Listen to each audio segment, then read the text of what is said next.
ओम शांति। प्रजापिता ब्रह्मा कुमारी ईश्वरी विश्वविद्यालय में आज हम ज्ञान मंथन स्टूडियो पहुंचा हुआ है ज्ञान सरोवर में। जी हाँ, ज्ञान सरोवर में आज एक विशेष प्रोग्राम है हमारी दीदी निर्मला जी का।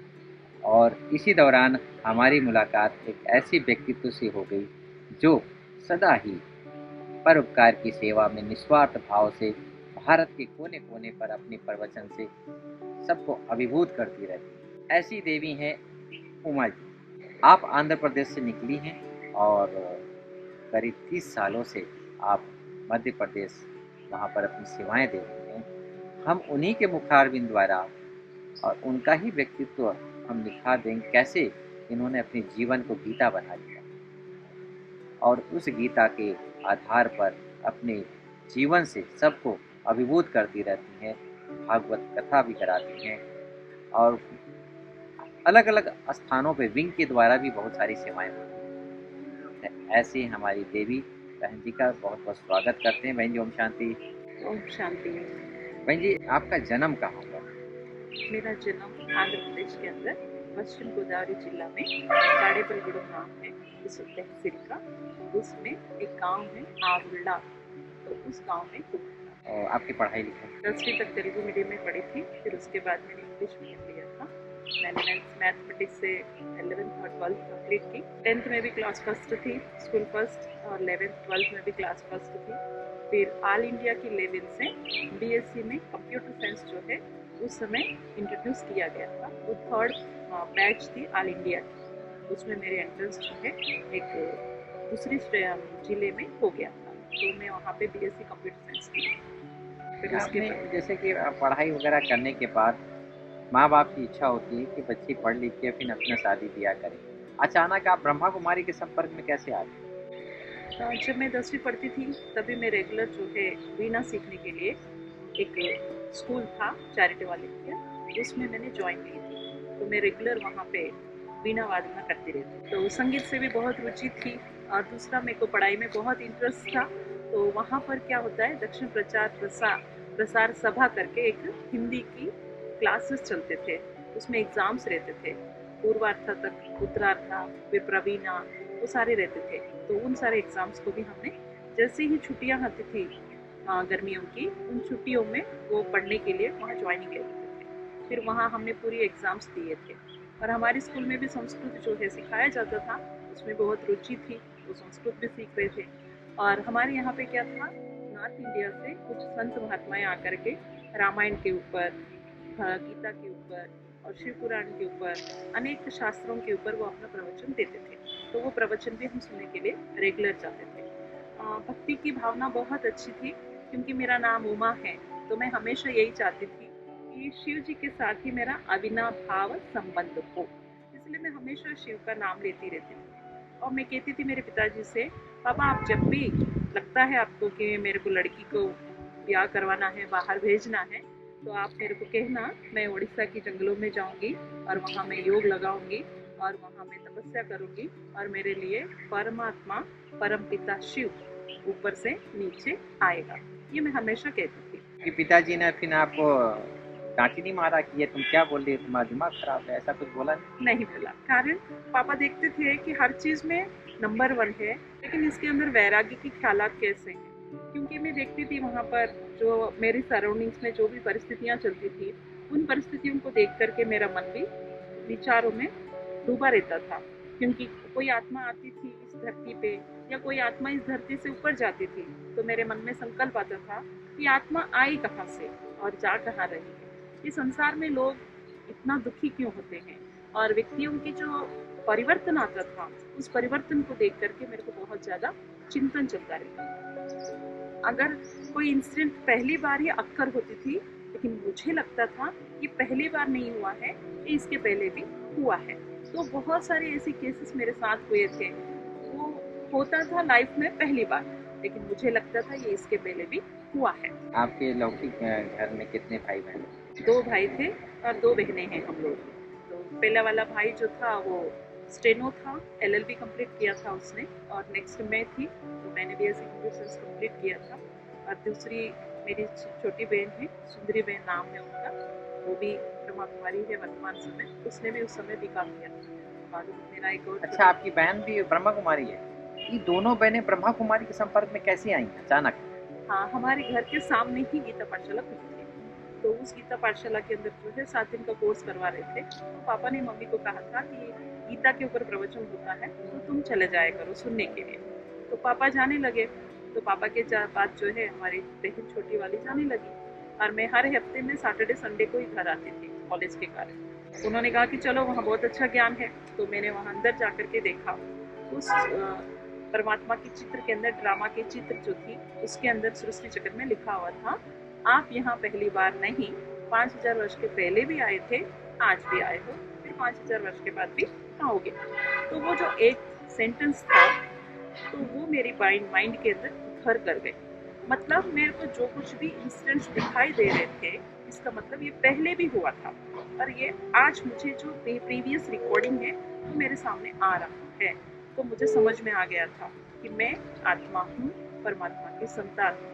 उन्होंने 2 शब्द वो भी सुनाया था मेरे को। तो मुझे पूरा विश्वास हो गया। और परमधाम के चित्र के सामने जाने के बाद पता चल गया कि आत्माएं आती कहाँ से, जाती कहाँ। मैंने पूरे 7 दिन के कोर्स में आपने 2 चित्र आपको अच्छा लगा, एक तो 3 लोक वाला और दूसरा वो सृष्टि चक्र ड्रामा का, ये 2 चीज़ अच्छा लगा। परमात्मा का परिचय मिल गया, क्योंकि मैं कहती थी कि मैं ईश्वर के संगिनी बनूंगी, मेरा नाम उमा है तो मेरे लिए परमेश्वर तो आएगा ही। और पापा कहते हैं कि महेश्वरी, ये नाम भी तूने अपने आप को खुद ही दे दिए हो। तो ये जो 2 चीज़ है, ये आपको ब्रह्मा कुमारी से जोड़ दिया और फिर आपने डिसाइड किया कि मुझे ब्रह्मा कुमारी बनना है। और वो जो आपका संकल्प था कि सन्यासी बनना है या तपस्या जाके गुफा में, वो सब खत्म हो गया। हाँ, उस समय मैं सुनती थी ज्ञान, क्योंकि मेरा लक्ष्य था कि मुझे आगे तक बहुत जाना है, यूपीएससी एग्जाम्स फाइट करनी है। तो मैंने देखा कि मेरे को एक तो सोसाइटी के अंदर सिक्योरिटी बहुत कंपलसरी है। दूसरा जो है, मैं अपने पीछे एक ऐसा बैकबोन बना के रखूं ताकि मैं लाइफ लॉन्ग सोसाइटी की सेवा करती रहूं। तो मैंने जब चिंतन किया, और उस जमाने में क्या है, प्रकाशमणि दादी ने ये कहा था, जो भी कन्या अपनी लाइफ को यज्ञ के अंदर समर्पित करती है, तो उनके माता पिता को भी हम जो है इकोनॉमिकल सपोर्ट करेंगे, हम उन बहनों को ये करेंगे। दादी की बहुत सारी बातें आती थी। तो उस समय मैंने सोच लिया था कि मुझे लाइफ जो है यहाँ सरेंडर करनी है। बहुत सुंदर, बहुत सुंदर। ये मैं समझता हूँ कि बहुत बड़ा आपने डिसीजन लिया। कई कन्याएं जो हैं 10 साल 20 साल ज्ञान में चलने के बाद फिर लास्ट में जब कोई चीज़ हाथ नहीं आता है, माना सफलता हाथ नहीं आती है, तो वो गलत रास्ता अपना लेते हैं। लेकिन आप जो है एक बल एक भरोसे के आधार पर आप चल रहे हैं, बहुत बहुत सराहनीय है और सचमुच में जैसा आपका नाम है उसी हिसाब से आप चल भी रहे हैं। आप जो है अचानक ये जो ख्याल आया आपका, ये जो भारत के कोने कोने में जाके आप लेक्चर देती हैं और स्कूल कॉलेज में या विंग के प्रोग्राम, ये विचार और ये तैयारी आपकी कैसे हुई? क्योंकि मैं चाहती हूँ कि मैं अपने आप को हमेशा अप टू डेट रखूँ, और learning is my best hobby. और मैं हर चीज़ को सीखना, समझना, स्प्रेड करना, ये मेरा हॉबी होने के कारण मैं एक बार मैं जबलपुर में थी, तब मुझे कुछ तूफान आया था। उस तूफान के दौरान मैंने क्या किया, वो जो पीरियड में मैंने सेल्फ मैनेजमेंट कोर्स की सारी लेक्चर्स जो है उषा दीदी की अपनी नोट डाउन कर ली थी, और भी बहुत सारी बुक्स मैंने पढ़ लिया था। फिर मैंने सोचा अभी मैं जो हूँ इस स्किल को स्प्रेड करूँगी। तो उसी समय से मैंने, जब भी कोई भी परिस्थिति आती थी तो मैं उस परिस्थिति से ओवरटेक करती थी। क्योंकि एक होता है परिस्थिति के बारे में सोच सोच के अपने समय को, टाइम को, एनर्जी को, एवरीथिंग को लॉस करना। दूसरा होता है परिस्थिति को परिस्थिति समझ करके अपने आप को बचाने के लिए उस हाई जंप कैसे लेना है उस परिस्थिति के ऊपर से, उसके ऊपर दृष्टिकोण लगा करके अपने आप को अप टू डेट करना। और हर एक व्यक्ति के अंदर उमंग और उत्साह भरती रहती है। और मैं चाहती हूँ कि मेरे को जो ईश्वर ने दिया है वो मुझे पूरे विश्व की कोने कोने की आत्माओं के पास पहुँचाना है। इसलिए मैं पूरे भारत देश के अंदर बहुत सारे स्टेट्स में जा कर के ये कोर्सेज देना हुआ। सौभाग्य से लोग आपके जो इतने अच्छे कोर्सेज चलते हैं, जो प्रवचन चलते हैं, और काफ़ी डिवाइन होते हैं, काफ़ी अलग होते हैं। सबसे विचारधारा जो है, क्रांतिकारी विचार नहीं कहेंगे, वही स्पिरिचुअल विचार कहेंगे, और उससे काफ़ी लोगों को प्रभावित, माना खुद के जीवन में परिवर्तन करने का एक अभिलाषा होती है। तो उमा बहन, जैसे कि घर परिवार में जब आपको छुट्टी मिल गया, मुझे ब्रह्मा कुमारी में पढ़ना है, फिर आपने डिसाइड कैसे किया कि अ, इतना आंध्र प्रदेश को छोड़ के फिर हम यहाँ पर दूसरे राज्य में जाके स्थापित हो जाए?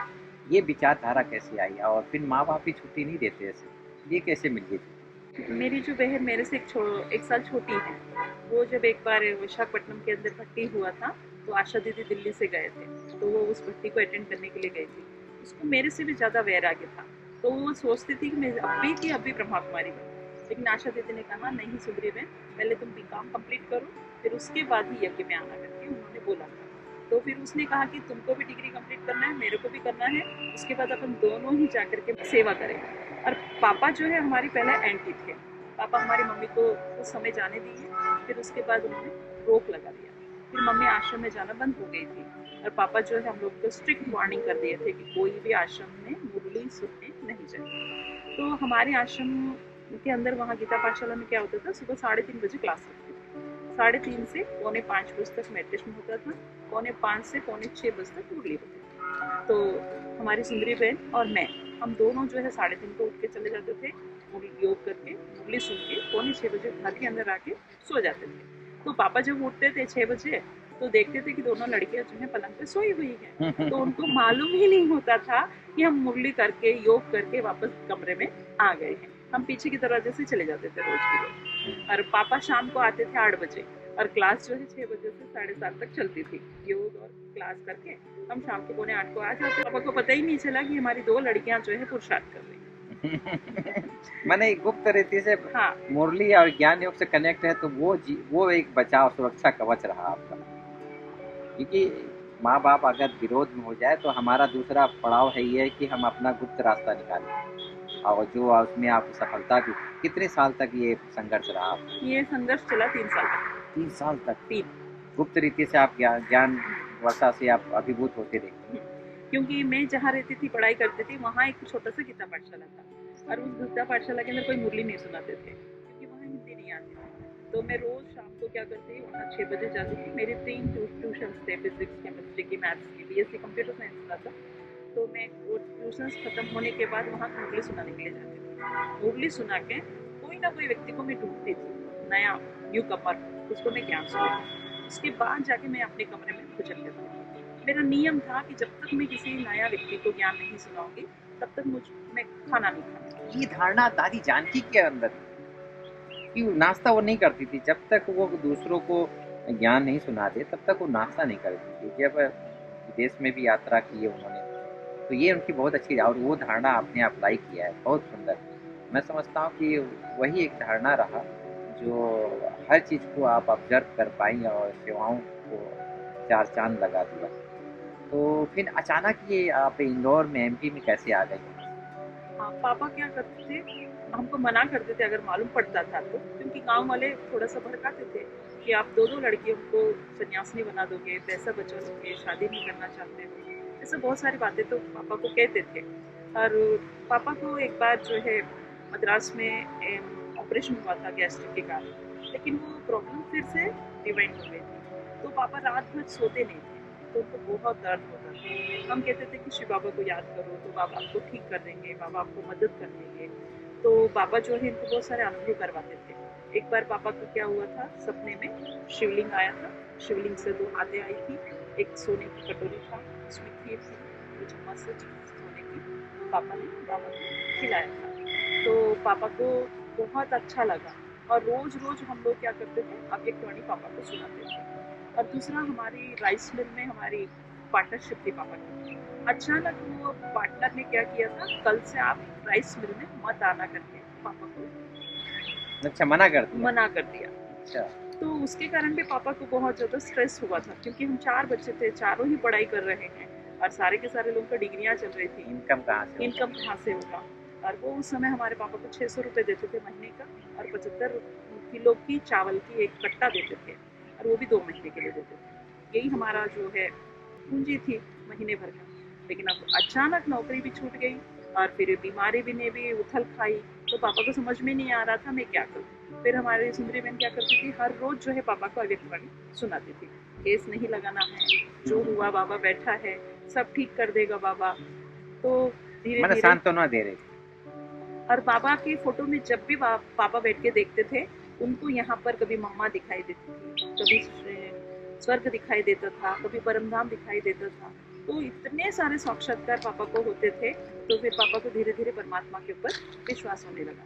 और हमारी वहाँ क्लास जो है एक चार्टर्ड अकाउंटेंट चलाते थे, उन्होंने अचानक उनको बुलाया था, बोला आप माउंट आबू जाना चाहोगे बाबा से मिलने के लिए।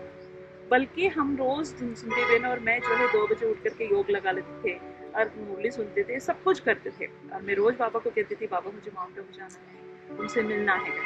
लेकिन हमारे पापा तो सेंटर पे कभी आते ही नहीं थे और उन्होंने कह दिया कि आप और आपकी युगल दोनों माउंट आबू बाबा से मिल के आओगे। अच्छा। मुझे आया था बहुत गुस्सा। मैंने कहा ये कहाँ की ड्रामा है, रेगुलर 2 बजे उठने वाली मैं और इतना इतना योग लगाने वाली मैं, और मेरे को छोड़ करके पापा को तुम लेके जा रहे, फिर जाओ ले जाओ। मैं तब तक नहीं आऊंगी जब तक मेरे लिए तुम्हारे पास टाइम नहीं रहे। तो फिर मैंने बाबा को बोल दिया। फिर पापा और मम्मी दोनों जो है बाबा से मिलने के लिए आए थे। फिर मेरी सगी बहन जो सुंदरी बहन थी वो आई थी। फिर पापा को भी इतने अच्छे साक्षात्कार हुए थे। फिर मैं कुछ समय तक मेरी डिग्री कंप्लीट होने के बाद विशाखापट्टनम में कुछ समय रही मैं। फिर मेरी बहन की डिग्री कंप्लीट हो गई, तो यहाँ पे ट्रेनिंग की। तो फिर पापा ने कहा कि नहीं माउंट आबू। तो फिर माउंट आबू में ट्रेनिंग कराने के लिए पापा खुद लेके आए थे, ला करके फिर मम्मी दादी के हाथ में सौंपे थे।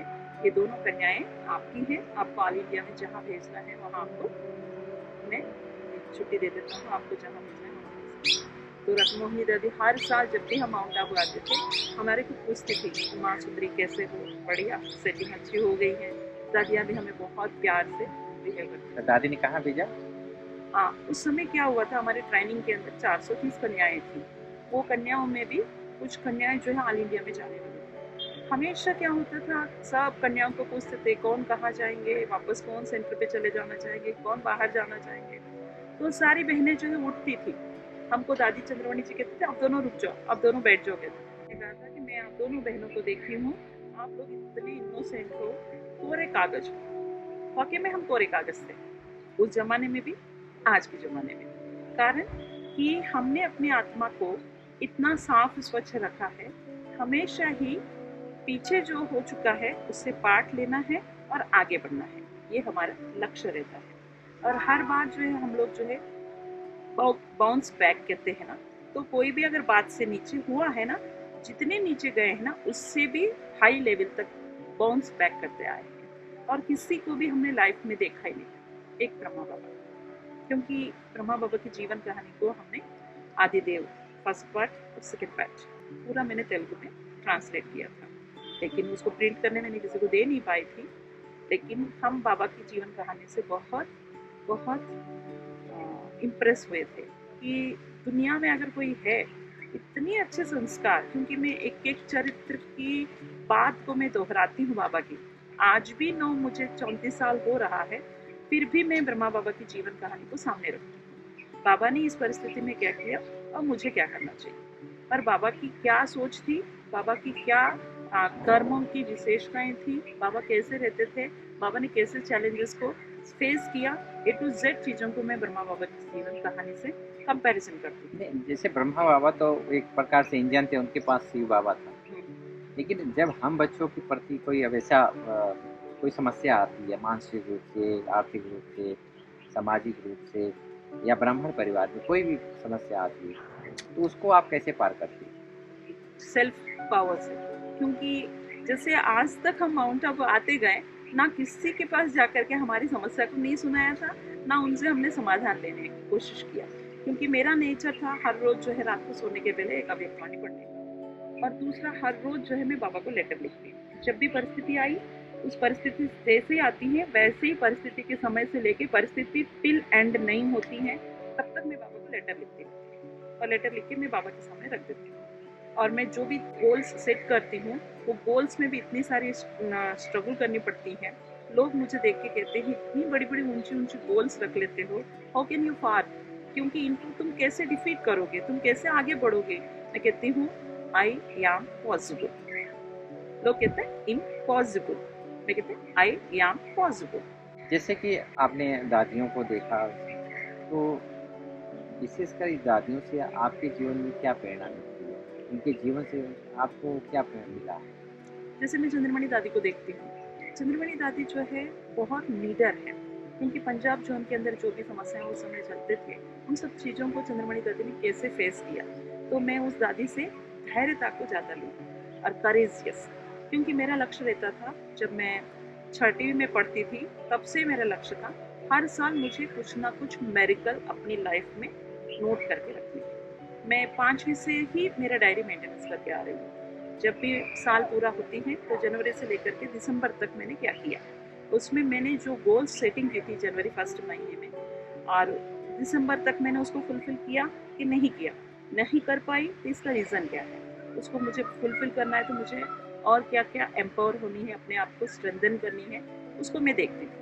तब से ही मैं हर साल कुछ ना कुछ नवीनता करके आती रहती थी। तो मैंने देखा मनोहर दादी हैं, रत्नमोहिनी दादी हैं, शांतामणि दादी हैं। जैसे शांतामणि दादी बहुत शांत रहती हैं, लेकिन अपनी दृष्टि से हर एक आत्मा को रीड कर लेती थी। और प्रकाश मणि दादी के पास जब भी मैं गई थी, दादी भी बहुत निश्चल और निर्मलता से हमेशा कहती थी, आप लोग बहुत अच्छे हो, मेरी हमेशा आपके ऊपर हाथ है, आप आगे ही बढ़ते रहोगे, ऊंचे से ऊंचे उठोगे। दादी की हमेशा ये प्रेरणा है हमें। मैंने दादी ये कहती थी, क्योंकि इसका मतलब यह है कि वो खुद अपने आप को वरदानी मूर्त समझती थी, तब तो ये बोलते हैं। कोई व्यक्ति ऐसा तो बोलेगा नहीं भाई। बहुत सुंदर। और आपकी हॉबी क्या है? मेरी हॉबीज़ तो बहुत है। मैं तो रेगुलर स्टडी करती हूँ, रेगुलर संगीत गाती हूँ और वीणा बजाती हूँ मैं। और मैं हर एक, क्योंकि मेरे अंदर काइंडनेस बहुत है, तो कोई भी दुखी इंसान मेरे को मिलता है तो मैं उस व्यक्ति को फिजिकली, मेंटली, इकोनॉमिकली मैं उसको हेल्प करती हूँ। और दूसरा जो है, मैं ऑलराउंडर।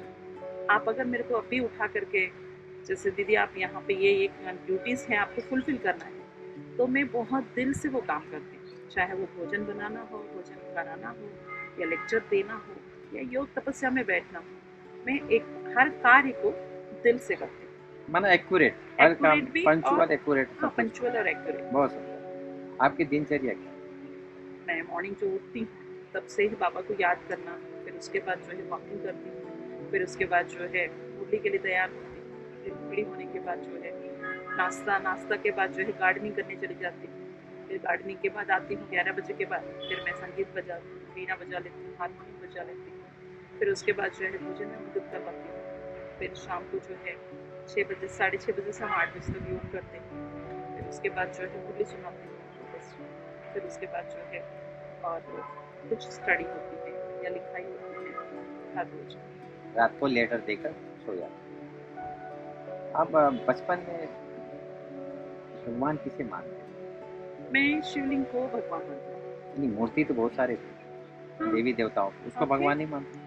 नहीं, मुझे तो शिव से अटूट प्यार था बचपन से? बचपन किसी ने से। बताया था आपको शिव के बारे में? शिव के बारे में मुझे किसी ने नहीं बताया था, लेकिन मेरी जो संगीत की टीचर थे वो कहते थे कि उमा तुम्हारा नाम ए है, तो परम शिव की पत्नी जो है वो उमा है। हाँ, तो इसलिए शिव कनेक्टेड है, कनेक्टेड है, और तुम्हारे को वो शिव से ही शादी होगी, और तुम्हारे गुस्से को खत्म करना है, उस परम शिव को ही परम धाम से नीचे आना पड़ेगा, ये कहते हैं। जीवन में उमा बहन उतार चढ़ाव तो आते हैं, परिस्थितियाँ आती हैं। हम अपना भविष्य, अपना फ्यूचर कौन से विचारों से अपने आप को भरपूर करें, ऐसे एक दो विचार सुनाएं। हाँ, तकदीर की तस्वीर को हमें निश्चय की कलम से बना लेना चाहिए, क्योंकि तस्वीर बनाना अलग है, तकदीर की तस्वीर बनाना अलग है, और उसके लिए हम जो कौन सा कलम यूज कर रहे हैं, क्योंकि कलम जो है हर एक व्यक्ति बहुत प्रकार के कलम देते हैं, लेकिन यहाँ कलम है निश्चय। अरे मैं ये कार्य करना चाहती हूँ 10 साल, कैसे होगा, कहाँ होगा, कौन मदद करेगा, इन बातों में हमें जाने की जरूरत नहीं। मैं गोल सेट करती हूँ और मैं बाबा के सामने रख देती हूँ, देखो बाबा इस साल में मुझे ये काम करनी है, कैसे आप परफॉर्म करवाओगे, इसके द्वारा करवाओगे, कहाँ कराओगे, I do not know anything, but I have fully confidence you and me also. आत्मविश्वास के साथ हर काम करें। बहुत सुंदर। चलते चलते अंत में आप आज की युवा पीढ़ी को आप संदेश दें, जो व्यसन से ग्रसित है, जिनको तम्बाकू गुटखा सता रहा है, ऐसे वो कैसे छोड़ें, युवा पीढ़ी क्या है, इसके बारे में थोड़ा सा आप जरूर आप युवाओं को संदेश दें।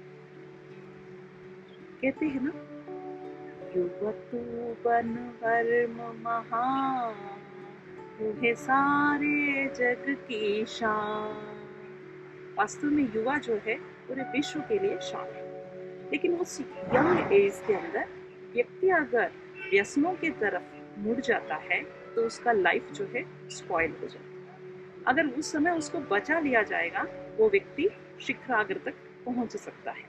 इसके लिए एक तो अपना संग बहुत अच्छा होना चाहिए, और दूसरा यूथ वे समय में क्या होता है, व्यक्ति के अंदर जोश बहुत रहता है, लेकिन होश थोड़ा परसेंटेज में कम रहता है। जब होश ना होने के कारण, जोश अकेला फुल फोर्स में होने के कारण व्यक्ति उसे ना जाने अनजाने में भी गलतियां हो जाती हैं।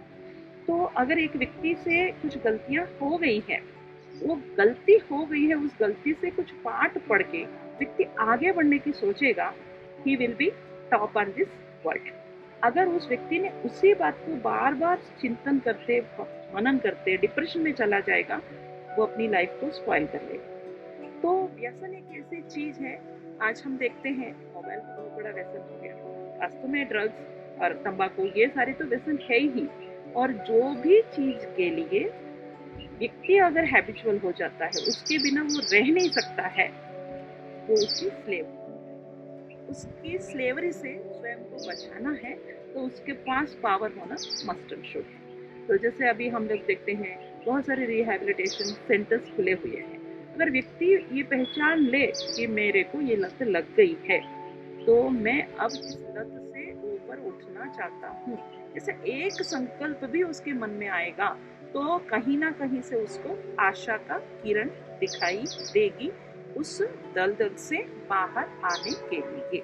लेकिन वो फर्स्ट स्टेप ही must be take, otherwise he can't get help from anywhere. ईश्वर का भी यही कहना है, एक कदम हिम्मत का आपका, 1000 कदम मदद मेरा भगवान का है।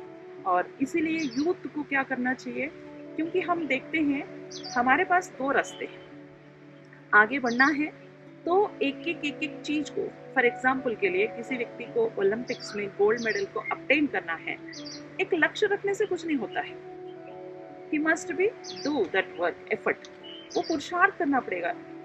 क्वालिफाई होना है मुझे, हर रोज 6 घंटे मुझे प्रैक्टिस करनी पड़ेगी। इस प्रैक्टिस से उसको कभी कॉम्प्रोमाइज नहीं करना चाहिए। प्लस वो जो करता है प्रैक्टिस, उस समय उसको कुछ टेक्निक्स की और टूल्स की, ट्रिक्स की सपोर्ट चाहिए। वो उस व्यक्ति को उसकी सराउंडिंग्स के अकॉर्डिंग टू जिसका जैसा है वैसा मिलता है।